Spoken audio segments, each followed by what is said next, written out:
जीना है तो हंस के जियो, जीवन में एक पल भी रोना ना। हंसना ही तो है जिंदगी, जीवन का एक पल भी खोना ना। जीना है तो हंस के जियो।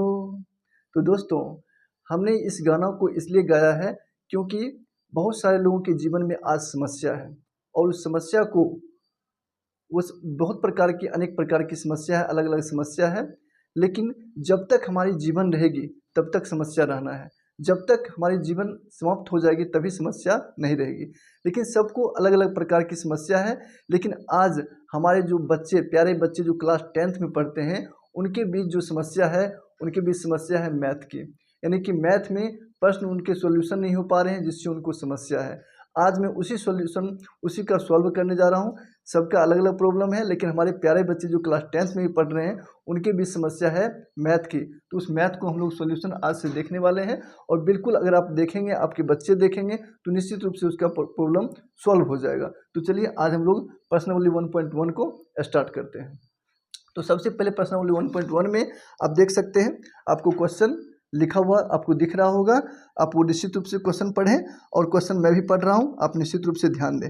क्वेश्चन सबसे पहला है कि निम्नलिखित संख्याओं का एचसीएफ ज्ञात करने के लिए यूक्लिड विभाजन एल्गोरिथम का प्रयोग कीजिए। फिर से सुने, निम्नलिखित संख्याओं का एचसीएफ ज्ञात करने के लिए, एचसीएफ का मतलब होता है महत्तम समवर्तक, महत्तम हाईएस्ट कॉमन फैक्टर, महत्तम समवर्तक आपको ज्ञात करने के लिए यूक्लिड विभाजन एल्गोरिथम का प्रयोग कीजिए। हम लोगों ने जो बचपन में एचसीएफ निकालना सीखा था वही ज्ञात करना है, लेकिन आपको यूक्लिड विभाजन एल्गोरिथम की सहायता से ज्ञात करना है। तो चलिए यूक्लिड विभाजन एल्गोरिथम क्या होता है उसको भी हम लोग समझते हैं। तो देख सकते हैं 135 और 225 का हम लोग को एचसीएफ निकालना है यूक्लिड विभाजन एल्गोरिथम के द्वारा। तो सबसे पहले हम लोग समझते हैं यूक्लिड ये नाम क्या है। तो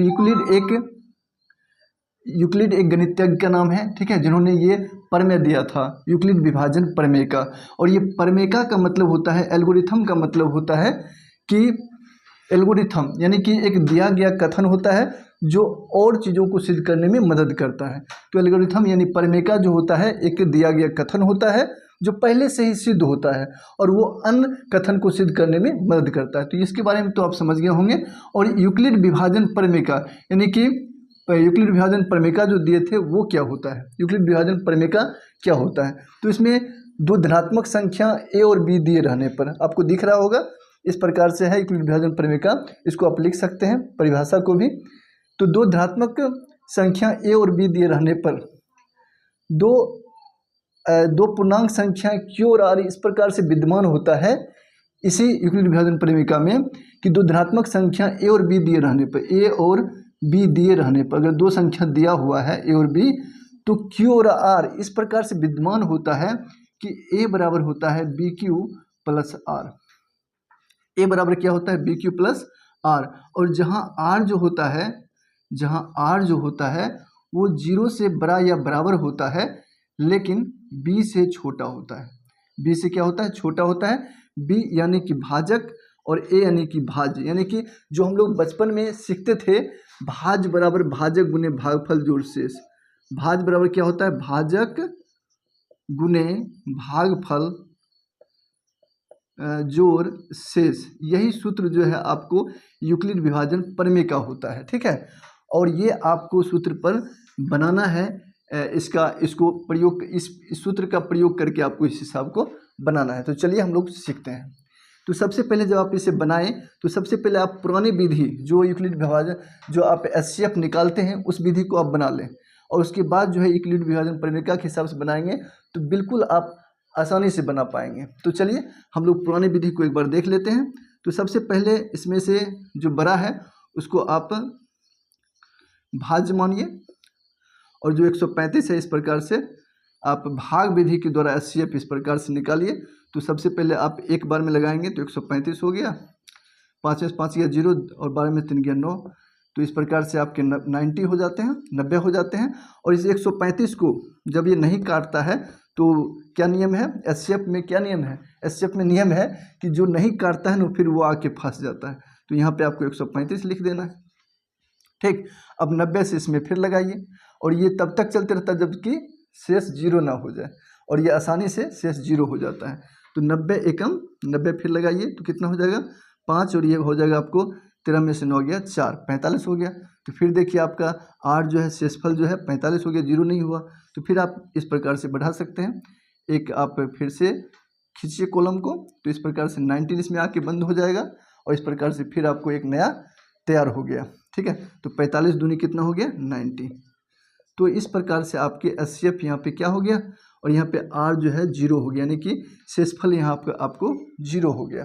तो इस प्रकार से ये जो है आपका स्टॉप हो गया। तो इस प्रकार से इसका आंसर जो होगा, जो यहाँ पर काटता है वही आपका HCF हो जाता है, यानी कि HCF कितना निकला, तो HCF निकला 45। तो किसका किसका HCF है, तो 135 और 225 का HCF है। तो इसका HCF कितना निकला, तो ये आपका हो गया 45। तो ये तो हमने पुराने विधि से निकाला, लेकिन इस विधि का यूज करके हम यूक्लिड विभाजन एल्गोरिथम विधि से कैसे बनाएंगे, चलिए उसको जानते हैं। ठीक है, तो हम लोग यहाँ पर लिखेंगे यूक्लिड विभाजन एल्गोरिथम से।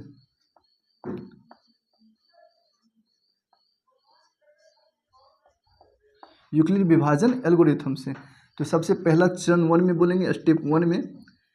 तो स्टेप 1 लिख देना है आपको, और इस प्रकार से आप देख सकते हैं A बराबर BQ प्लस R होता है, तो इसमें A कौन सा होगा, तो ये बीच में जो होता है ये आपका A हो गया, ये आपका B हो गया, और ये आपका Q हो गया, और ये आपका R हो गया। तो देख सकते हैं 4 चीज़ हमको चाहिए यूक्लिड विभाजन प्रमेय का एल्गोरिथम के लिए, वो चारों चीज़ मौजूद है पहला स्टेप में। तो आप इस प्रकार से लिख दें 225 बराबर क्या हो जाएगा, तो आपका हो जाएगा 135 गुनी हो जाएगा आपका 1 प्लस R में 90। तो ये आपका पहला स्टेप इंड हो जाता है। उसी प्रकार से यहाँ पर लिख देंगे कि R इक्वल नोट 0, यहाँ पर R 0 के बराबर नहीं है। ठीक है, दूसरा स्टेप में चलते हैं, स्टेप 2। तो स्टेप 2 में हम सिर्फ फिर देखते हैं, तो R A क्या हो जाता है, A आपका 135 हो जाएगा। तो 135 बराबर लिखेंगे, तो क्या लिख देंगे 135 बराबर आपका यहाँ पे हो जाएगा 90 गुने 1 प्लस ये आपका हो गया 45। इस प्रकार से आप लिख दें, यहाँ पे लिख देंगे R इक्वल नोट 0। इस स्टेप में भी R आपका 0 के बराबर नहीं है।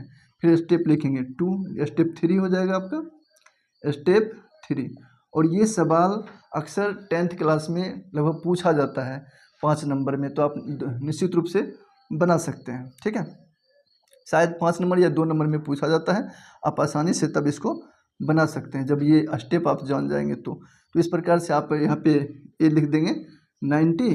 तो इस प्रकार से आपका हो जाएगा 45 गुने 2 प्लस 0, शेषफल आपका 0 आ गया। तो इस प्रकार से यहाँ जो है R इक्वल टू 0 के बराबर हो गया। तो हमने देखा 3 स्टेप में इसका क्लियर हो गया।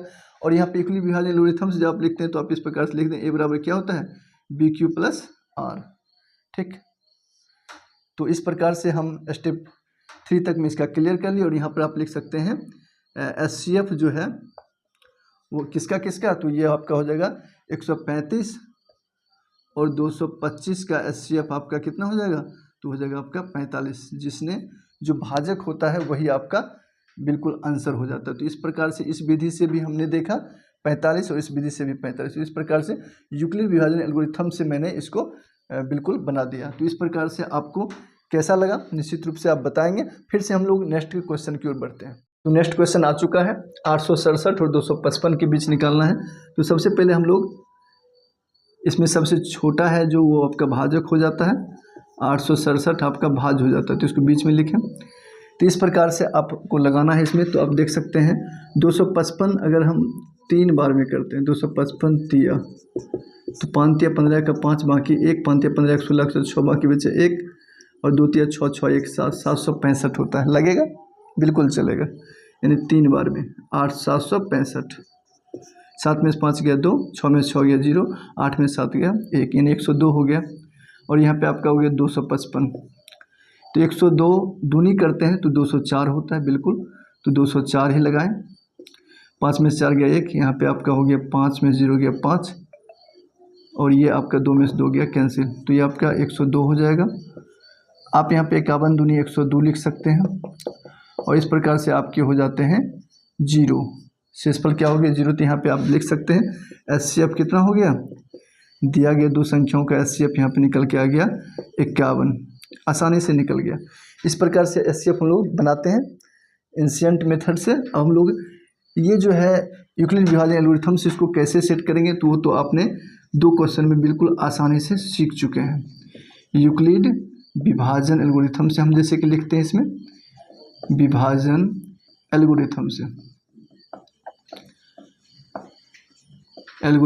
से अगर आपको लग रहा है कि बच्चे बिल्कुल आसानी से सीख सकते हैं तो निश्चित रूप से वीडियो को लाइक ज़रूर करें, ताकि यहाँ से आपको बिल्कुल मुझे मोटिवेशन मिलेगा। मैं आपके लिए बिल्कुल इस प्रकार की वीडियो लगातार डालते रहूँगा, जिससे कि आप बिल्कुल आसानी से सीख पाएंगे। यूक्लिड विभाजन एल्गोरिथम से जो होता है, सबसे पहले आपका ए क्लियर होना चाहिए, BQ + R ये आपको रहना चाहिए। तो ए इसमें से क्या है, पहला स्टेप 1 में हम लोग देखें तो ए इसमें क्लियर है, बी भी क्लियर है, यहाँ पे Q है और यहाँ पे R है, ठीक है। तो इस प्रकार से आप बैठा सकते हैं 867 बराबर क्या हो जाएगा 255 गुना 3 और प्लस R कितना हो जाएगा 102। जो शेष होता है रिमाइंडर होता है, यानी कि आपका शेष हो गया R 102। तो इस प्रकार से R इक्वल नोट 0 आप यहाँ पे ये लिख सकते हैं। स्टेप 2 के द्वारा हम लोग चलें तो इसमें आप सबसे पहले 255 लिखें जो आपका ए है, और इस प्रकार से 102 लिखें यहाँ पे जो भाजक है, गुना 2 अब प्लस R आपका हो गया 51। तो इस प्रकार से आपके यहाँ पे R जो है इक्वल नोट 0 है। फिर स्टेप 3 हम लोग बढ़ते हैं। स्टेप 3 में देखें तो आप देख पा रहे होंगे 102 है बराबर आपका हो जाएगा 51 गुने 2 अब प्लस 0, यहाँ पे आपका हो गया R इक्वल टू 0। यानी कि जैसे ही R 0 हो जाता है तो आपका जो है यूक्लिड विभाजन एल्गोरिथम से जो बना रहे हैं हम लोग, यहीं पर समाप्त हो जाता है और आपका HCF निकल के सामने आ जाता है। तो इसमें HCF क्या हो जाएगा, तो 867 और 255 का HCF क्या हो जाएगा, तो इसमें आपका हो जाएगा 51 जो भाजक होता है। तो इस प्रकार से क्लियर हो गया। तो बनावट कैसा लगा, तो चलिए बहुत आसानी से आप लोग सीखे होंगे। हम लोग नेक्स्ट क्वेश्चन की ओर बढ़ते हैं। तो चलिए आ चुका है सेकंड क्वेश्चन 196 और आपको 38,220 के बीच मोसो निकालना है, ठीक है। तो हम लोग पहले पुरानी विधि का यूज कर लेते हैं। आपने पिछले क्वेश्चन में देखा था कितनी आसानी से बन गया था, तो इसी प्रकार से पुरानी विधि का पहले हम लोग यूज कर लेते हैं। तो 196 आपका भाजक हो जाएगा और 38,220 ये आपका हो जाएगा भाज्य हो जाएगा। तो चलिए सबसे पहले हम इसमें लगाते हैं। तो ये आपका देख सकते हैं 196 एकम 196 हो जाएगा यहाँ पे। तो हमने इसको फिर घटाना है, तो 12 में से 6 गया 6 हो गया, और यहाँ पे 17 में से 9 गया 8 हो गया, और यहाँ पे 2 में से 1 गया 1 हो गया, 186 बचा है। फिर यहाँ पे आपको 2 जो है यहाँ पे आपको उतार देना, एरो का निशान दे करके 2 उतर जाएगा यहाँ पे, तो 1862 हो जाएगा, ठीक है। अब यहाँ हम लोग को 196 और 9 से गुना करें तो देखते हैं क्या होता है। 6 नंबर 54 का 4 बाकी का 8, 9 नंबर 81 81 8 89 का 9, 6 नंबर 54 का 4 बाकी बचे 5 हो जाएगा। 6 नंबर 54 का 4 बाकी बचे 5, 9 नंबर 81 81 5 86 का 6 और बाकी का 8, 1 नंबर 9 9 8 17, यानी कि 1764 आपका आएगा। और 1862 यहाँ पर है। अगर हम 10 बार में लगाते हैं तो बढ़ जाते, तो यहाँ पे 9 बार में लगेगा 9 बार में, तो यहाँ पे हो जाएगा 1764। तो इस प्रकार से 12 में से 4 गया 8 हो जाएगा, और यहाँ पे 15 में से 6 गया 9 हो जाएगा, और इस प्रकार से आपने देख रहे हैं 7 में से 7 गया कैंसिल हो जाएगा, यहाँ पे 0 उतरेगा, तो आपको देख सकते हैं 980 हो गया। अब यहाँ पर आपको देखें तो 196 को अगर हम 5 बार में गुना करते हैं तो 0 भी आता है। तो देखा जाए 6 5 30 का 0 बाकी बचे 3, 9 5 45 45 3 48 का 8, अब बाकी का 4 हो गया, और 1 5 5 5 4 9, बिल्कुल 980 मिल जाता है। तो आपको यहाँ पे लगाना है 5 बार में, तो 980 हो गया। तो ये आपने देखें हमने यहाँ पे देखें कि 0 हो गया आपका शेषफल। तो यहाँ पर आपको HCF क्या होगा, HCF यहाँ पर पुराने विधि में हमने क्या देखा, तो 196 ही काटा है पूरे को, ठीक है, और कोई भाजक तो बना नहीं है, तो ये आपका 196 ही HCF होगा। तो हम लोग चलिए इसको यूक्लिड विभाजन एल्गोरिथम से कैसे बनाएंगे, ठीक है। तो इस प्रकार से आप वहाँ भी परीक्षा में घेर करके रफ कार्य के लिए इधर आप कर सकते हैं, फिर इसको आप बना सकते हैं। तो यहाँ पर आप लिखेंगे सबसे प्रथम यूक्लिड विभाजन एल्गोरिथम से, यूक्लिड विभाजन एल्गोरिथम से, एल्गोरिथम से। तो चलिए हम लोग इसको देखते हैं। तो सबसे पहला स्टेप 1 हम लोग लिखेंगे यहाँ पे, पहला चरण। तो हम यहाँ देखें तो इसमें जो ए है, ए बराबर जैसे होता है ना, ए बराबर बी क्यू प्लस आर होता है, ये यूक्लिड विभाजन एल्गोरिथम है, ये परिमेका है। तो आपको इस पर बैठाना है। तो ए आपका ये हो गया, आपका जो है बी आपका ये हो गया, यहाँ पे क्यू है, और ये आपका आर हो गया। तो पहला स्टेप में देख रहे हैं हम लोग ए बी क्यू, देख सबसे मिला हुआ है। तो इस प्रकार से हम इसको सबसे प्रथम यहाँ पे लिखेंगे 38,220 बराबर हो जाएगा बी, और यहाँ पे आपके 196 हो गया, और गुना हो गया क्यू यानी कि 195 हो गया, और आर यहाँ पे आपका क्या हो गया 0, यानी कि पहला स्टेप में ही आर 0 के बराबर हो गया। आर क्या हो गया 0 के बराबर हो गया। यहाँ पे लिखेंगे आर इक्वल टू 0 पहला स्टेप में ही। तो इस प्रकार से आप देख सकते हैं, आप यहाँ पे लिख सकते हैं अतः HCF किसका किसका, तो ये आपका 196 और 38,220, इसका HCF आपका कितना हो गया। तो जिसने काटा था यानी जो भाजक है, यानी कि 196 जो है आपका बिल्कुल ये रियल आंसर हो जाएगा इसका। तो आपने देखा यूक्लिड विभाजन एल्गोरिथम से बनाना कितना आसान है पुराने विधि का यूज करके। चलिए हम लोग अब नेक्स्ट क्वेश्चन की ओर बढ़ते हैं। दर्शाइए कि कोई भी धनात्मक विषम पूर्णांक 6q + 1, 6q + 3, 6q + 5 के रूप का होता है। ये आपका सेकेंड नंबर क्वेश्चन है। फिर से बात पढ़ते हैं, आपको स्क्रीन पर दिख रहा होगा। दर्शाइए कि कोई भी धनात्मक विषम पूर्णांक 6q + 1 या 6q + 3 या 6q + 5 के रूप का होता है। कोई भी धनात्मक विषम पूर्णांक। ऐसे प्रश्न को बनाने के लिए हम कैसे बनाएं कि बिल्कुल आसानी से बन जाएगा। और विद्यार्थी को ये प्रश्न ये काफ़ी तबाह करता है पहले अध्याय में, जिसके कारण उसका पहला अध्याय जो है थोड़ा सा दिक्कत रहता है। लेकिन उसी दिक्कत को हम लोग सामना करते हुए बिल्कुल सॉल्व आसानी से करेंगे और इसको सीखते हैं। तो क्या कहा गया है, कोई भी धनात्मक विषम पूर्णांक 6q + 1, 6q + 3 या 6q + 5 के रूप का हो। कोई भी धनात्मक विषम पूर्णांक ये आपका होना चाहिए। और ये आपको दिख रहा है ना, यूक्लिड विभाजन एल्गोरिथम पर ये सेट हो रहा है, ठीक है। तो हम लोग यहाँ पे पहले यहाँ पे शुरुआत करेंगे। तो सबसे पहले लिख लेंगे माना कि जो कोई भी धनात्मक विषम पूर्णांक कह रहा है ना, उसको हम लोग मान लेंगे। माना कि कोई भी धनात्मक विषम पूर्णांक क्या है, धनात्मक विषम पूर्णांक वो आपका है, वो मान लेंगे हम लोग ए। माना कि कोई धनात्मक विषम पूर्णांक क्या है ए, और जो बी आपका है वो आपको मानना है क्या, तो बी आपको यहाँ पे आप देख रहे हैं 6 आ रहा है ना, तो आपको 6 मानना है। बी बराबर क्या है 6। कोई भी धनात्मक विषम पूर्णांक ए है, बी बराबर 6 है, तो ए बराबर क्या होता है, हो जाएगा आपका 6q + आर हो जाएगा। ये आपका यूक्लिड विभाजन एल्गोरिथम, यहाँ पर आप लिख देंगे यूक्लिड विभाजन एल्गोरिथम से, यूक्लिड विभाजन एल्गोरिथम से। इस प्रकार से जब आप बनाएंगे तो बिल्कुल आपका नंबर नहीं कटेगा। ऐसे प्रश्न यदि आते हैं परीक्षा में तो आप आसानी से बना देंगे। यूक्लिड विभाजन एल्गोरिथम से आप इस प्रकार से लिख लें पहले। तो ये बराबर होता है 6q + r, ये आपका हो जाएगा क्योंकि b 6 दिया हुआ है। यहाँ पे लिखते थे ए बराबर bq + r, और यहाँ पे b की जगह पर 6 डाल दिए, ठीक है। बस इतना काम किए हैं। और यहाँ पर हम लिख देंगे जहाँ r जो होगा वो क्या होता है 0 से बड़ा या बराबर होता है, लेकिन किससे छोटा होगा, तो आपके 6 से छोटा होगा, क्योंकि r का मान जो है b से छोटा होता था। यहाँ पे हम लिख देंगे 6 इससे छोटा होगा।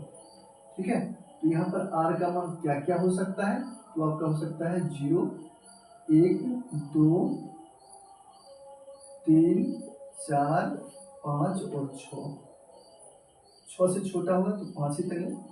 तो ये आपका 6 संख्या जो है r की जगह पर पुट कर सकते हैं। तो इस प्रकार से हम देखेंगे, तो यहाँ पर लिखेंगे r बराबर 0 रखने पर, r बराबर 0 रखने पर देखते हैं क्या होता है। बिल्कुल आसानी से आप बना सकते हैं इस प्रश्न को। और इस प्रश्न में हम कहते हैं 70% बच्चे को दिक्कत रहता है। तो अब आज से आपको दिक्कत नहीं रहेगा, इसको आप निश्चित रूप से देखें। r बराबर 0 रखने पर तो आपको यहाँ पे क्या हो जाएगा, a बराबर, अगर आप 0 देखते हैं क्या होता है, a बराबर 6 अब प्लस 0, तो a का मान क्या हो जाएगा आपका 6 क्यू जहाँ पर क्या है पूर्णांक है, a बराबर क्या हो जाएगा 6 तो पूर्णांक माने तो आप समझते हैं पूर्णांक संख्या क्या होता है, धनात्मक ऋणात्मक संख्या पूर्णांक संख्या होता है। तो एक क्यू की जगह पर 1 2 3 आप कुछ भी रख सकते हैं। तो देखिए यहाँ पर a बराबर 6 जो है आपका ये कौन सा होगा, तो यहाँ पर जो है a का मान आपका सम पूर्णांक आएगा, क्योंकि 6 में आप किसी भी पूर्णांक संख्या से गुना करते हैं तो आपको सम संख्या प्रदर्शित करता है। जैसे आप गुना करके ही देख लें, जैसे 6 गुना हम 1 रखते हैं तो 6 आता है, 6 गुना 2 रखते हैं तो 12 आता है, 6 गुना आप 3 रखते हैं तो 18 आता है। तो ये आप क्या देख रहे हैं, सम पूर्णांक आता है। तो यहाँ पर हम क्या लिखेंगे, a बराबर 6 जो है सम पूर्णांक प्रदर्शित करता है, सम पूर्णांक है, जो कि क्या है सम पूर्णांक है। तो ये आप कोष्ठक में लिख दें, a का मान यहाँ पर क्या है सम पूर्णांक है। नेक्स्ट हम लोग बढ़ते हैं। तो नेक्स्ट जो है a बराबर आप r बराबर क्या रखें 1 रखें, आप लिख दें पहले r बराबर 1 रखने पर, जो बहुत ही आसानी से आप समझ जाएंगे, और इतनी आसानी से आप समझ जाएंगे बनाने में आपको बिल्कुल मजा आएगा। तो यहाँ पे आपको a बराबर तब क्या हो जाएगा 6 प्लस 1, और यहाँ पर आप देखें तो यहाँ पर आपको जो है a का मान विषम पूर्णांक आएगा, क्योंकि आप जब 6 में 1 जोड़ोगे तो आपको विषम हो जाएगा, क्योंकि सम के बाद अगला क्या होता है विषम होता है। तो यहाँ पर आप लिखेंगे a का मान यहाँ पे क्या है विषम पूर्णांक है, इतना तो आप लिख ही सकते हो, a का मान यहाँ पे क्या है विषम पूर्णांक है। ठीक, नेक्स्ट क्वेश्चन हम लोग बढ़ते हैं, नेक्स्ट स्टेप पे बढ़ते हैं। तो कि आप यहाँ पे r बराबर 2 रखो, 2 रखने पर क्योंकि आपको 5 तक जाना है, तो 2 रखने पर लिखेंगे तो बराबर क्या हो जाएगा 6 प्लस 2, और 6 प्लस 2 का मान जो होगा वो आपका सम पूर्णांक होगा।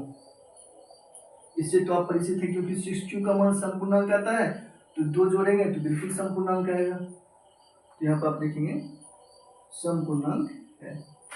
अब नेक्स्ट क्वेश्चन, नेक्स्ट स्टेप बढ़े तो r बराबर 3 रखने पर, चलिए r बराबर 3 रखने पर, ठीक, चलिए r बराबर 3 रखने पर यहाँ पे क्या हो जाएगा a बराबर 6 प्लस 3, और ये आपका विषम पूर्णांक होगा। तो आप लिखेंगे a का मान यहाँ पर क्या होगा विषम पूर्णांक, यहाँ पर a क्या होगा विषम पूर्णांक है। ठीक है, देख रहे हैं ना, a बराबर क्या हो गया विषम पूर्णांक है। चलिए हम लोग इधर ऑप्शन ले लेते हैं।